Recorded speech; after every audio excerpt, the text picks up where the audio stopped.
देखना वो इधर बाद में लिख देना। भावेश इधर देख ले। चैप्टर स्टार्ट कर रहे हैं अपन डीम्ड इनकम या क्लबिंग ऑफ इनकम। लगभग 5 साल से आप लोगों को ये जो चैप्टर है इसका थ्योरी का क्वेश्चन, बातें मत करना बीच में कोई भी है ना। लगभग 5 साल से अपने को यही वाला चैप्टर थ्योरी में या तो 20 नंबर में आपको नजर आएगा या 10 नंबर में नजर आएगा इसकी थ्योरी। 20 नंबर में नजर आएगा तो आप लोगों को वहां पर 5 पेज लिखने होते हैं और 10 नंबर में नजर आएगा तो आप लोगों को 3 पेज लिखने होते हैं। अपन लगभग 8 पेज लिखेंगे, इसमें से 8 से 9 पेज की थ्योरी लिखेंगे। तो आप लोग उसमें से आपको जो भी कंफर्टेबल होता है उतनी थ्योरी याद करके 5 पेज या 3 पेज लिख के आ सकते हैं। तो 8 से 9 पेज की थ्योरी लिख लेंगे अपन, अभी कल भी लिखेंगे इसको। तो लिख रहा है हमारे पास डीम्ड इनकम या क्लबिंग ऑफ इनकम। डीम्ड मतलब होता है मानना और इनकम का मतलब आपको पता है जो दी आय। क्लबिंग ऑफ इनकम क्या होता है? क्लबिंग का मतलब क्या होता है? जैसे मान लेते मैं जो पैसा कमाता हूं,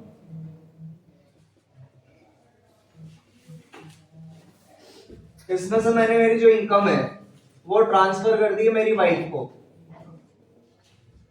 तो ये इनकम मिल तो मेरी वाइफ को रही है लेकिन फिर भी टैक्स मुझे ही चुकाना पड़ रहा है।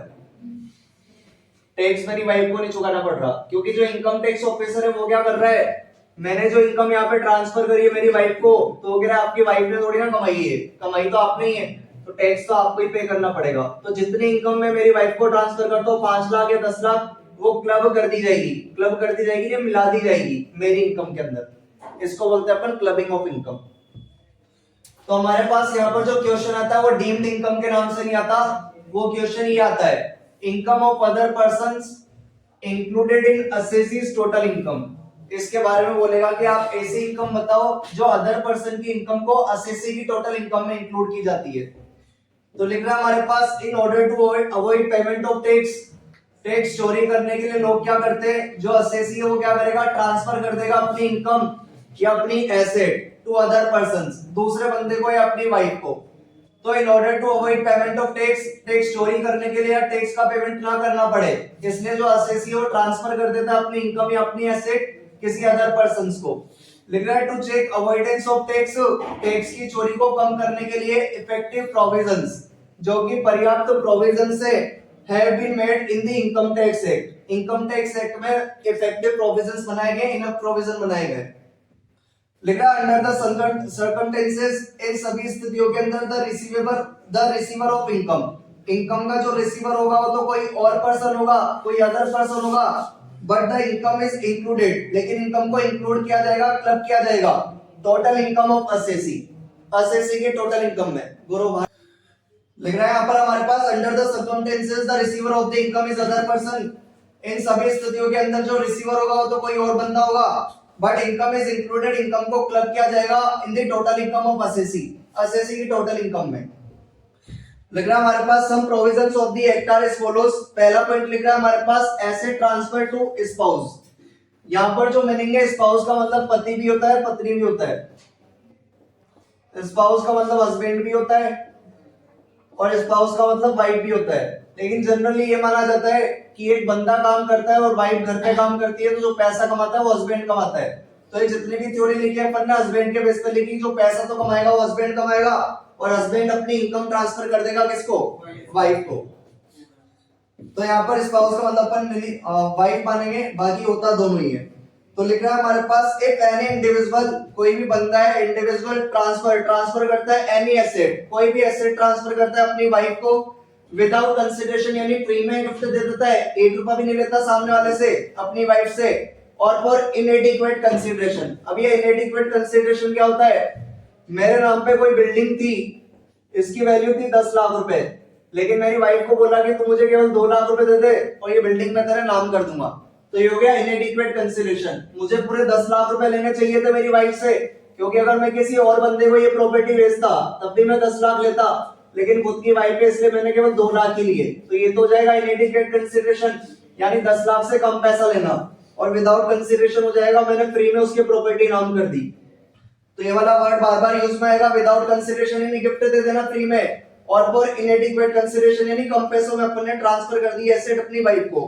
Then income from such asset, तो ऐसी एसेट से अगर कोई भी इनकम जनरेट होती है इज रिसीव्ड बाय स्पाउस, वो मिलेगी तो किसको, वाइफ को, but tax on such income is paid by the assessee या ट्रांसफर, लेकिन टैक्स कौन पे करेगा, ट्रांसफरर पे करेगा। तो यहाँ पर सिंपल सा मीनिंग है, बस अपने को पेला के लिखना है यहाँ पर और कुछ भी नहीं करना। अगर अपन अपनी कोई एसेट स्पाउस को यानी वाइफ को ट्रांसफर करते हैं या तो बिना पैसों के फ्री में या फिर कम पैसों में, तो जो इनकम है वो मिलेगी तो किसको, स्पाउस को, लेकिन टैक्स कौन पे करेगा इस पे, ट्रांसफरर यानी उसका हस्बैंड पे करेगा। यहाँ पर हमारे पास नोट लिखा हुआ है इस वाले प्रोविजन के लिए, the above provision is applicable, ये वाला प्रोविजन तभी अप्लाई होगा only if relationship of husband and wife should be exist, अगर दोनों के बीच में पति और पत्नी का रिलेशनशिप एग्जिस्ट होना चाहिए at the time of transfer of asset as well as at the time of transfer of generating the income. जब ये हस्बैंड अपनी वाइफ को एसेट ट्रांसफर कर रहा है तब उनके बीच में मियां और बीवी का रिलेशनशिप होना चाहिए, और साथ में जो मैंने मकान मेरी वाइफ को दिया था अगर वो उसको भाड़े पे चढ़ा देती है, किराए पे चढ़ा देती है, तो उसको जो किराया मिलेगा वो किराए की इनकम भी मेरी ही मानी जाएगी, उसकी नहीं मानी जाएगी, मेरे लिए टैक्सेबल होगा। तो यहाँ पर ये बोल रहा है अगर हस्बैंड ने अपनी वाइफ को जो भी एसेट दिए और वो एसेट अगर अपनी वो उसकी वाइफ रेंट पर दे देती है, तो जो भी रेंट मिलेगा या फिर एसेट दी है तब उन दोनों के बीच में हस्बैंड और वाइफ का रिलेशनशिप एग्जिस्ट होना चाहिए। मैंने जो यहाँ पर एसेट ट्रांसफर करी अपनी वाइफ को, इसलिए ट्रांसफर नहीं करी है कि अब कल से अपन दोनों अलग रहेंगे, अपन दोनों के बीच में डाइवोर्स हो गया है, तो उसके लिए नीचे लिख रहा है the above provision is not applicable, ये वाला प्रोविजन जो अपन ने देखा था कि इनकम तो मिलेगी स्पाउस को लेकिन टैक्स पे करेगा ट्रांसफर, तो लिख रहा है the above provision is not applicable if asset is transferred in connection with agreement to live apart, अगर अलग अलग रहने के लिए अपन ने ये एसेट ट्रांसफर करी है तो फिर ये वाला प्रोविजन एप्लीकेबल नहीं होगा, यानी इनकम जिसको मिलेगी टैक्स भी कौन पे करेगा, वही पे करेगा, यानी टैक्स कौन पे करेगी, फिर स्पाउस पे करेगी। अगर अपन ने इसलिए ट्रांसफर करेंगे भैया कल से अपन दोनों अलग अलग रहेंगे, तो फिर जिसको इनकम मिलेगी टैक्स भी वही पे करेगा। इसके अंदर देख लो कोई डाउट वगैरह है तो इसके अंदर बताओ, आगे पढ़। लिख रहा है जो हस्बैंड है यानी कि इंडिविजुअल है, एसएससी है, अगर उसने अपनी हाउस प्रॉपर्टी ट्रांसफर कर दी है तो इस सपोज अपनी वाइफ को या माइनर चाइल्ड अपने 18 साल से जो छोटा बच्चा है उसके नाम कर दिए, या तो वाइफ के 18 साल से छोटा बच्चा उसके नाम कर दिए, लेकिन वो छोटा बच्चा माइनर मैरिड डॉटर नहीं होनी चाहिए। अगर ये एसेट अपनी वाइफ को या फिर माइनर चाइल्ड को अपने ट्रांसफर कर दिए लेकिन ये माइनर मैरिड डॉटर नहीं होनी चाहिए, फॉर विदाउट और इनएडिक्वेट कंसिडरेशन, या तो बिना पैसों के ट्रांसफर करिए या फिर कम पैसों में ट्रांसफर करिए, तब भी यहाँ पर जो मालिक माना जाएगा वो किसको माना जाएगा, इंडिविजुअल को माना जाएगा जिसने ट्रांसफर करी है।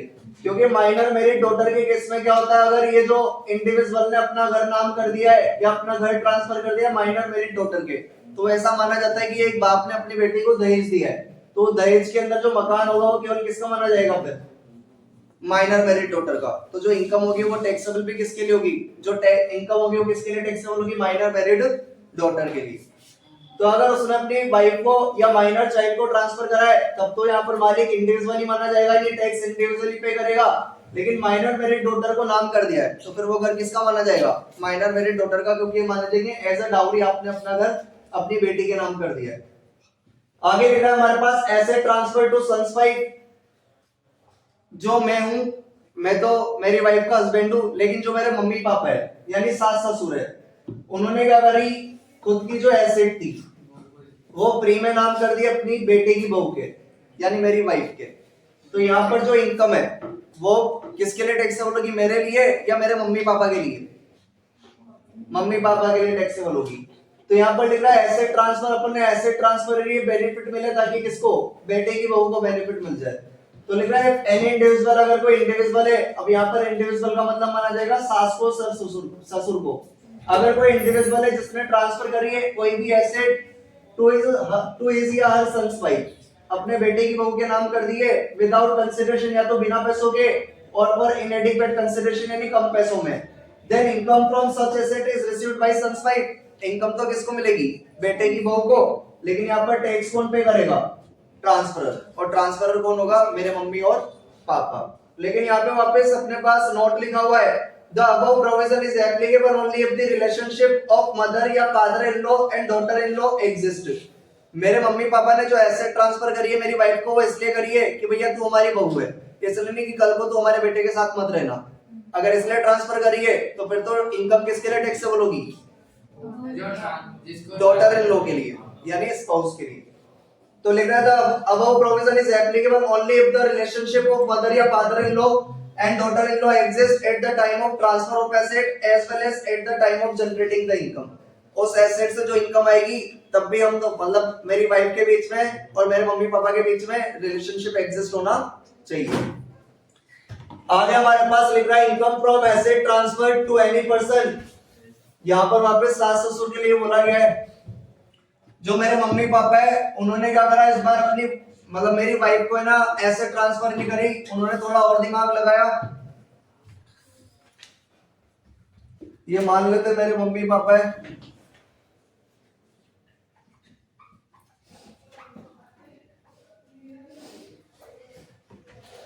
ये उनकी कोई इनकी बहन है। तो इन्होंने क्या करा, फादर इन लॉ ने अपनी बहन को बोला कि मैं ये एसेट तुझे ट्रांसफर कर रहा हूँ, ये मकान में तेरे नाम कर रहा हूँ। हाँ हुआ। तो मेरे पापा ने बोला अपनी बहन को कि भाई मैं ये एसेट तेरे नाम कर रहा हूँ, लेकिन इस बिल्डिंग से जो भी रेंट आता है वो तू एक काम करना मेरे बेटे के बहू को दे देना, नहीं सन्स वाइफ को दे देना। तो ये इसको अपन बोलते हैं इनडायरेक्ट ट्रांसफर। डायरेक्ट जो बेनिफिट है वो डायरेक्ट नहीं दिया जा रहा, इनडायरेक्ट दिया जा रहा है। ससुर जी ने उनकी बहन को यहाँ पर मकान नाम कर दिया और बोला इससे जो भी रेंट आता है वो मेरी वाइफ को दे देना। तो भी ये जो इनकम होगी रेंट की वो मिलेगी तो किसको? सन्स वाइफ को। लेकिन टैक्सेबल किसके लिए होगी? फादर इन लॉ के लिए। तो ये लिख रहा है हमारे पास income from asset transfer to any person. अपन ने जो इनकम है एसेट की वो ट्रांसफर कर दी है किसी और इंसान को ताकि बेनिफिट मिल सके किसको? स्पाउस को, यानी सन्स वाइफ को। इसको अपन बोलते हैं इनडायरेक्ट ट्रांसफर। तो लिख रहा है if any individual transfer any asset to any person. अगर कोई इंडिविजुअल है यानी ससुर जी है, उन्होंने ट्रांसफर कर दी है एसेट किसी और बंदे को बिना पैसों के या फिर कम पैसों में, तो जो भी बेनिफिट है वो मिलेगा तो सन्स वाइफ को, लेकिन जो इनकम है वो मिल तो जाएगी सन्स वाइफ को यानी रिसीवर को, लेकिन उसमें टैक्स पे कौन करेगा? ट्रांसफरर करेगा। But tax on such income is paid by the transfer, यानी टैक्स कौन पे करेंगे? ससुर जी ही पे करेंगे। आगे हमारे पास लिख रहा है asset transfer to Hindu undivided family. Hindu undivided family अपन लोग जानते हैं, जो जॉइंट फैमिली होती है उसको अपन क्या बोलते हैं? Hindu undivided family. अगर कोई भी अपना बिजनेस है जो कि पूरी फैमिली के नाम पर रजिस्टर्ड है तो उसको बोला जाता है हिंदू अनडिवाइडेड फैमिली बिजनेस। तो यहाँ पर मान लेते हैं एक फैमिली है, हिंदू अनडिवाइडेड फैमिली एचयूएफ है। अब इसके अंदर कई सारे मेंबर रहेंगे। अब इसमें से एक मेंबर है जिसका नाम है विनय। तो इसके पास एक बिल्डिंग थी, तो इसने ये बिल्डिंग अपने परिवार के नाम कर दी, यानी एचयूएफ बिजनेस के नाम कर दी। तो यहाँ पर जो भी एसेट है वो ट्रांसफर तो हिंदू अनडिवाइडेड फैमिली को करी है। अब इससे जो इनकम आएगी वो मिलेगी तो किसको? एचयूएफ को, लेकिन टैक्स पे कौन करेगा? इस एचयूएफ का मेंबर। आगे हमारे पास लिख रहा है if any individual transfer any asset. अगर कोई घर का बंदा है यानी हिंदू अनडिवाइडेड फैमिली का मेंबर है, वो ट्रांसफर कर देता है अपनी एसेट एचयूएफ को, या तो कम पैसों में या तो बिना पैसों के या कम पैसों में, then income from such asset. तो ऐसी एसेट से जो इनकम है वो मिलेगी तो एचयूएफ को, लेकिन जो टैक्स पे करेगा वो कौन पे करेगा? ट्रांसफरर पे करेगा। अब यहाँ पर भी एक प्रोविजन है हमारे पास, कल को फैमिली के मेंबर ने अपनी एसेट ट्रांसफर कर दी थी एचयूएफ को, लेकिन कल को परिवार का बंटवारा हो जाता है, पार्टीशन हो जाता है।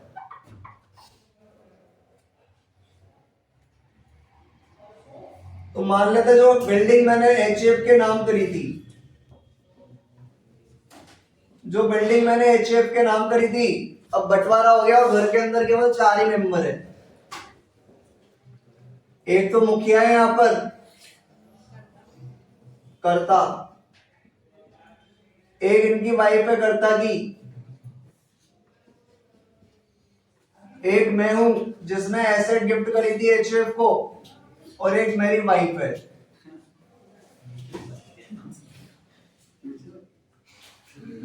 तो अब यहां पर मान लेते हैं जो बिल्डिंग है, बिल्डिंग का बंटवारा होएगा, तो बिल्डिंग का बंटवारा होने से यहां पर बिल्डिंग थी हमारे पास 16 लाख रुपए की। अब बिल्डिंग का बंटवारा हो गया तो 4 लाख इनको मिले, 4 लाख रुपए इनको मिले, 4 लाख इनको मिले और 4 लाख रुपए इनको मिले।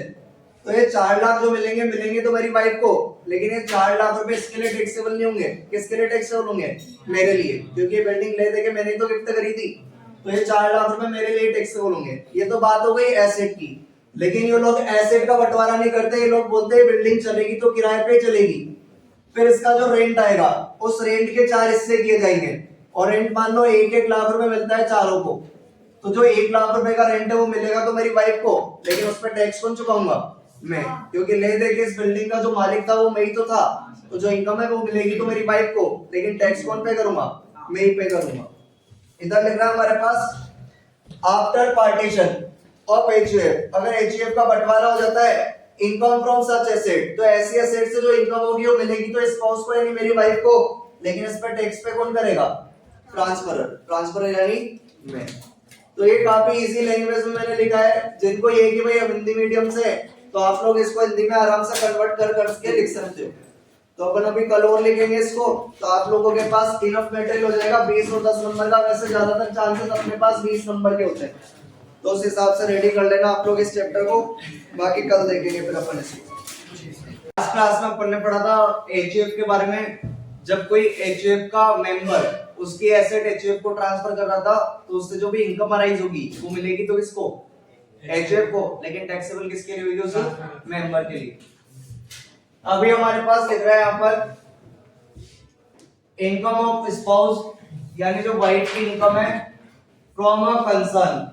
अगर उससे किसी कंपनी से कोई इनकम हो रही है where assessee has substantial interest, जहां पर हमारे असेसी का यानी उसके हस्बैंड का सब्सटेंशियल इंटरेस्ट है। तो ये सब्सटेंशियल इंटरेस्ट का मतलब क्या होता है? जो उसका हस्बैंड है उसका कंपनी के अंदर 20% या उससे ज्यादा शेयर होल्डिंग हो, या फिर किसी फर्म एओपी या बीओआई में 20% या उससे ज्यादा शेयर होल्डिंग हो, तो इसे हम बोलेंगे कि असेसी का वहां पर सब्सटेंशियल इंटरेस्ट है। सब्सटेंशियल इंटरेस्ट बोले तो वहां पर असेसी की चलती होगी, जैसा असेसी बोलता होगा वैसा वहां पर होता होगा। तो यहाँ पर यही बोल रहा है इनकम ऑफ स्पाउस, जो वाइफ की इनकम है, इज टैक्सेबल होगी in the hands of assessee, यानी उसके हस्बैंड के लिए। जो इनकम है वो मिलेगी तो किसको? वाइफ को, लेकिन टैक्सेबल किसके लिए होगी? उसके हस्बैंड के लिए यानी असेसी के लिए। अगर हमारी ये कंडीशंस सेटिस्फाइड होती है, पूरी होती है, जो उसकी पत्नी को इनकम हो रही है वो होनी चाहिए या तो सैलरी की या कमीशन की या बोनस की, यानी उसकी वाइफ को जो कंपनी से इनकम हो रही है वो सैलरी टाइप का हो रहा हो या कमीशन टाइप का हो रहा है या बोनस टाइप का हो रहा हो। आगे हमारे पास लिख रहा है सच रेम्यूनरेशन, ये जो रेम्यूनरेशन मिल रहा है शुड बी रिसीव, ये रिसीव हो रहा हो किसी कंपनी से where assessee has substantial interest. मैंने आप लोगों को यही बोला, अगर वाइफ को जो इनकम हो रही है और वहां पर असेसी का सब्सटेंशियल इंटरेस्ट है, सब्सटेंशियल इंटरेस्ट यानी वहां पर असेसी की चलती है, तो इनकम किसके लिए टैक्सेबल करनी है अपने को? असेसी के लिए। ऐसा क्यों? क्योंकि ये माना जा रहा है जो हमारा कंसर्न है या कंपनी या जो फर्म है वहां पर सब्सटेंशियल इंटरेस्ट है हमारे असेसी का, प्लस रिलेटिव का भी काउंट होता है इस 20% में। ये जो अपन 20% ले रहे हैं कि असेसी का यहाँ पर 20% सब्सटेंशियल इंटरेस्ट होना चाहिए, 20% से ज्यादा शेयर होल्डिंग होनी चाहिए, तो उसमें असेसी का भी काउंट होएगा प्लस रिलेटिव्स का भी काउंट होएगा। अब रिलेटिव्स में हमारे पास कौन कौन सा आ रहे हैं? लिख रहा है हमारे पास meaning of relative to an individual means the husband, wife, brother, sister और only lineal ascendant, mother, father, grandfather, grandmother, grandfather और डिसेंडेंट, सन, डॉटर या ग्रैंडसन या ग्रैंडडॉटर। यानी इन सबकी अगर शेयर होल्डिंग है किसी कंपनी के अंदर तो सबकी काउंट करके अपन देंगे 20% से ज्यादा या कम है। जैसे मान लेते हैं असेसी की केवल 10% है और जो यहाँ पर उसकी वाइफ है या ब्रदर है या सिस्टर है या मदर है या फादर है या दादा दादी है, इन सबकी मिला के 10% है या फिर उससे ज्यादा है, तो यहाँ पर अपन कितना मान लेंगे इसको? 20%। यानी सब्सटेंशियल इंटरेस्ट में केवल असेसी का हिस्सा काउंट नहीं करना, उसका खुद का प्लस उसके जो रिलेटिव्स हैं उनका भी काउंट करना है। अगर 20% से ज्यादा जा रहा है तो बोलेंगे असेसी का वहां पर क्या है? सब्सटेंशियल इंटरेस्ट है। सर ये रिलेटिव स्पाउस के नहीं हो सकते? हाँ, रिवर्स भी ले सकते हैं, स्पाउस के भी हो सकते हैं और असेसी के भी के लिए भी हो सकता है। अब यहाँ पर क्या हो रहा है, ऐसा माना जा रहा है जो हस्बैंड है उसका सब्सटेंशियल इंटरेस्ट है कंपनी के अंदर, और उस कंपनी से रेम्युनरेशन यानी सैलरी बोनस कमीशन मिल रहा है स्पाउस को। तो ऐसा माना जा रहा है उसकी जो वाइफ है वो अब्बा जब्बा डब्बा है, मतलब उसको कुछ भी नहीं आता, मतलब उसकी कोई क्वालिफिकेशन नहीं है, वो पढ़ी लिखी नहीं है, गंवार है, और इस कंपनी के अंदर वो जो काम पे लगी है वो उसके पति की वजह से लगी है, ठीक है, क्योंकि उसके पति की वहां पर चलती है। तो ऐसा माना जा रहा है, अरे अगर ऐसा है कि उसके पति की वहां पर चलती है और उसकी पत्नी के पास कोई क्वालिफिकेशन नहीं है, तो ये इनकम जो टैक्सेबल होगी वो एसएससी के लिए होगी, यानी उसके हस्बैंड के लिए। इसका एक एक्सेप्शन है हमारे पास, if remuneration received by spouse, अगर वाइफ को रेम्युनरेशन मिलता है salary bonus commission due to technical and professional qualification, क्योंकि उसकी पत्नी ने कुछ ना कुछ ग्रेजुएशन कर रखी है, आईआईटी कर रखा है, इंजीनियर है, डॉक्टर है या लॉयर है, जो भी है, उसकी पत्नी के पास कोई डिग्री पढ़ी लिखी है वो, and such remuneration attributed to such qualification, और जो उसको रेम्युनरेशन मिल रहा है उसका रीजन ही क्या है, उसकी क्वालिफिकेशन है, तो ये वाला प्रोविजन एप्लीकेबल नहीं होगा, यानी इनकम मिलेगी भी किसको, स्पाउस को, और टैक्सेबल की भी किसके लिए होगी, स्पाउस के लिए। अगर उसकी पत्नी के पास कोई क्वालिफिकेशन नहीं है तब तो जो इनकम है मिलेगी तो स्पाउस को, लेकिन टैक्सेबल किसके लिए करेंगे, एसएससी के लिए। लेकिन जो इनकम हो रही है वो उसकी क्वालिफिकेशन की वजह से हो रही है, तो फिर इनकम किसके लिए टैक्सेबल करेंगे, उसकी वाइफ के लिए। इसमें देखो कोई प्रॉब्लम है तो इसमें बोलो, वरना उधर पड़ेगी। देखो इधर हमारे पास लिख रहा है income transfer without transfer of asset. अगर एसएससी ने एसेट तो खुद के नाम ही रख रखी है लेकिन उसकी इनकम अपनी वाइफ के नाम कर दी, जैसे मान लेते कोई हॉस्टल है जो तो पत्नी के नाम है, लेकिन जो उससे किराया आता है वो उसने अपनी पत्नी के नाम कर दिया है, तो मिलेगा तो किसको, वाइफ को, लेकिन टैक्सेबल किसके लिए होगा, एसएससी के लिए, यानी उसके हस्बैंड के लिए। तो लिख रहा है हमारे पास, अगर कोई इंडिविजुअल है जो कि ट्रांसफर करता है कोई भी इनकम, लेकिन उसने एसेट तो खुद के नाम ही रख रखी है, तो जो इनकम होगी वो मिलेगी तो किसको, ट्रांसफर को, लेकिन टैक्सेबल किसके लिए होगी, ट्रांसफर के लिए। एक होता है रिवोकेबल ट्रांसफर। अब ये रिवोकेबल ट्रांसफर क्या होता है, ये हमारा एसएससी है, ये इसका दोस्त है, तो एसएससी ने बोला भैया मैं मेरा मकान तेरे नाम कर रहा हूं लेकिन केवल 10 साल के लिए, 10 साल के लिए तो इस मकान का मालिक है, और 10 साल बाद इसका मालिक वापस कौन बन जाऊंगा, मैं बन जाऊंगा। तो यहाँ पर जो भी इनकम वगैरह हो रही होगी वो मिलेगी तो इसके दोस्त को, लेकिन टैक्सेबल किसके लिए होगी, एसएससी के लिए। इसको बोलते हैं रिवोकेबल ट्रांसफर। लिख रहा है in case of revocable transfer income is received bye transferee, मिलेगी तो ट्रांसफरी को, लेकिन टैक्स पे कौन करेगा, ट्रांसफरर। एक होता है इररिवोकेबल ट्रांसफर। अब ये इररिवोकेबल ट्रांसफर क्या होता है, मैंने मेरे दोस्त को बोला जो ये मकान है वो तेरे नाम है जब तक तू जिंदा है, जिस दिन तू मर जाएगा उस दिन ये मकान वापस किसका हो जाएगा, मेरा हो जाएगा। तो इस इररिवोकेबल ट्रांसफर के केस में यहाँ पर जो इनकम है वो दोस्त के लिए टैक्सेबल होगी, अपने लिए नहीं होगी। तो यहाँ पर हमारे पास एक्सेप्शन लिख रहा है, if transfer is revoked after the date of the transferee या बेनिफिशियरी। अपन ने सामने वाले को बोला है जिस दिन तू निकल जाएगा उस दिन ये मकान वापस मेरा हो जाएगा, तो फिर यहाँ पर टैक्स कौन चुकाएगा, दोस्त ही चुकाएगा जब तक वो जिंदा है, अपन नहीं चुकाने वाले। Then above provision is not applicable, यानी ये वाला प्रोविजन एप्लीकेबल होने वाला नहीं है।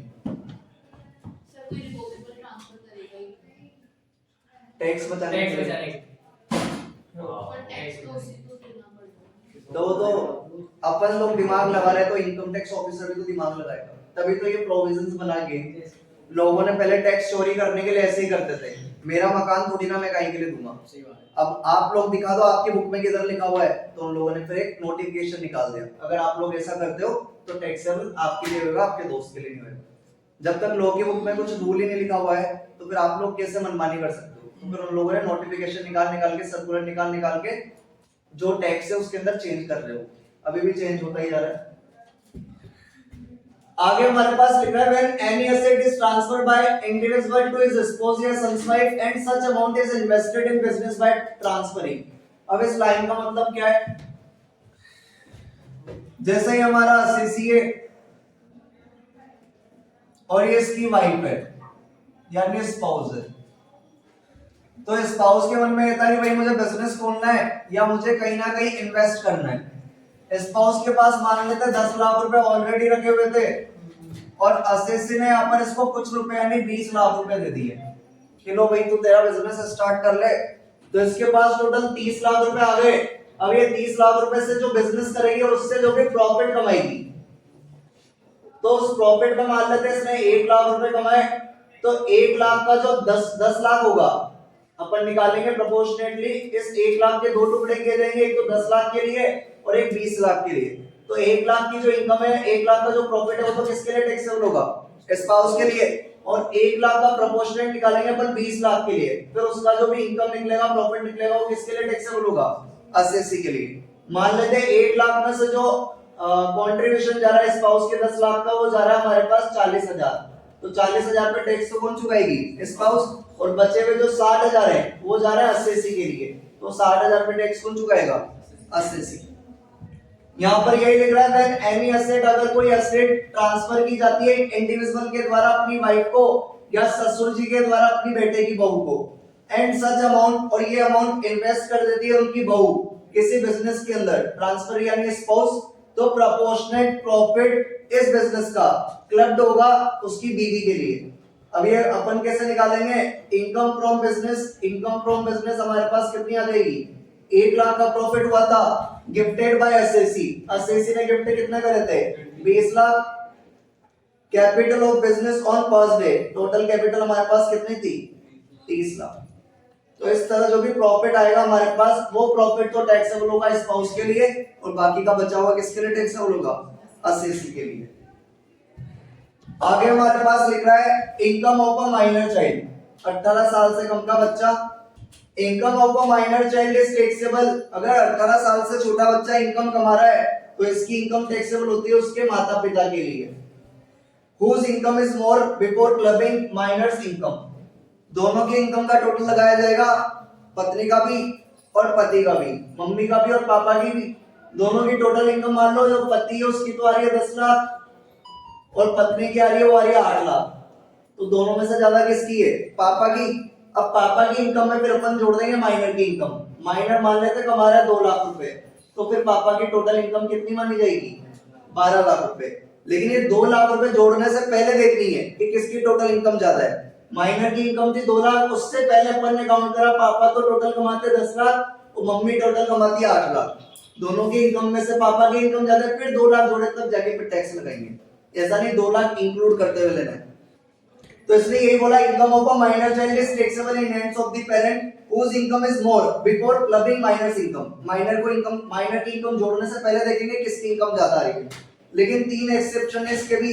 इन 3 केस के अंदर जो इनकम है माइनर की, वो माइनर के लिए टैक्सेबल होती है, मम्मी पापा के लिए नहीं होती। Income is due to manual work, जो 18 साल से छोटा बच्चा वो किसी ना किसी दुकान पे जाके काम कर रहा है और वहां से उसको पेमेंट मिल रहा है, तो वो पेमेंट उस बच्चे के लिए टैक्सेबल होगा, उसके मम्मी पापा के लिए टैक्सेबल नहीं होगा, क्योंकि यहाँ पे वो खुद मैनुअली वर्क कर रहा है। सेकंड पॉइंट है हमारे पास income is due to skill and talent. India's got talent IGT में जाकर मान लेते बच्चे ने गाना गाया झलक दिखला जा और वो जीत गया। तो यहाँ पर जो भी उसको अमाउंट मिलेगा वो उस बच्चे के लिए टैक्सेबल होगा, ना कि उसके माता पिता के लिए। और मान लेते बच्चा डिसेबल है कहीं ना कहीं से, और उस वजह से भी उसको कुछ ना कुछ इनकम हो रही है, तो जो इनकम है वो किसके लिए टैक्सेबल होगी? माइनर के लिए, ना कि उसके मम्मी पापा के लिए। नोट्स में हमारे पास लिख रहा है इफ माइनर चाइल्ड इनकम, बातें मत करो यार, है ना। If minor child income is clubbed in the hand of parent, then exemption under section 1032 of rupees 1500 per annum per child is allowed to the parent। अभी अपन ने देखा जो बच्चे की इनकम थी वो 2 लाख रुपए थी, तो अपन ने यहाँ पर जोड़ लिया। अब यहाँ पर बच्चों की लिमिट नहीं बताई है, कितने भी बच्चे होंगे, जितने भी बच्चे होंगे सब पैसे कमा लेंगे, तो सबके इनकम जोड़ लेंगे और पर बच्चे पर साल से 1500 रुपए लेस कर लें। अगर एक बच्चा है तो एक बार 1500 लेस होंगे और 10 बच्चे तो 10 बार लेस होंगे।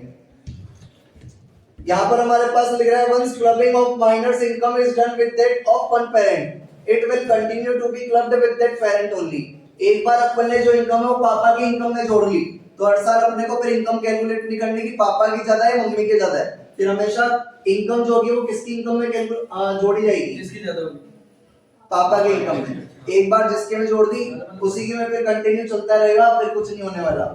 लेकिन हो सकता है where the marriage of the parent does not subsist the income of the minor child will be includable in the income of that parent who maintains the minor child in the relevant previous year. माँ बाप का तलाक हो गया और जो बेटे को या मम्मी रख रही है, पहले तो रखते थे पापा, अभी रख रही है मम्मी, तो फिर पापा के इनकम में छोड़कर अपन ये जोड़ेंगे किसकी इनकम में? मम्मी की इनकम में। Child in relation to individual includes an adopted child also. अगर इसने कोई चाइल्ड एडॉप्ट कर रखा है तो खुद के बच्चे के साथ साथ एडॉप्टेड चाइल्ड की इनकम को भी कैलकुलेट किया जाएगा, इंक्लूड किया जाएगा, और उसमें से भी अपन कितने रुपए माइनस करेंगे? 1500 रुपए पर साल से एक बच्चे के। देख लो इसके अंदर कोई डाउट वगैरह है तो, क्या आप लोगों की 20 नंबर की और 10 नंबर की थ्योरी कंप्लीट है? डेफिनेटली आएगा तो आएगा। इसमें से आप लोगों को कोई प्रॉब्लम है तो पूछ लेना।